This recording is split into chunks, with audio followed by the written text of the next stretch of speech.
لوگو اپنے پروردگار سے ڈرو جس نے تم کو ایک شخص سے پیدا کیا، یعنی اول اس سے اس کا جوڑا بنایا، پھر ان دونوں سے کثرت سے مرد و عورت پیدا کر کے روئے زمین پر پھیلا دیے۔ اور اللہ سے ڈرو جس کے واسطے سے تم ایک دوسرے سے حقوق کا مطالبہ کرتے ہو، اور قطع رحمی سے بچو، کچھ شک نہیں کہ اللہ تمہیں دیکھ رہا ہے۔ اور یتیموں کا مال جو تمہاری تحویل میں ہو ان کے حوالے کر دو، اور ان کے پاکیزہ اور عمدہ مال کو اپنے ناقص اور برے مال سے نہ بدلو،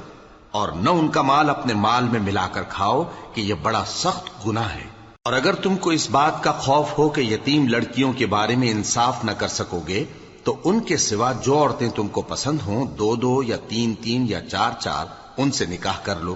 اور اگر اس بات کا اندیشہ ہو کہ کئی عورتوں سے انصاف نہ کر سکو گے تو ایک ہی عورت سے نکاح کرو یا باندی سے تعلق رکھو جس کے تم مالک ہو،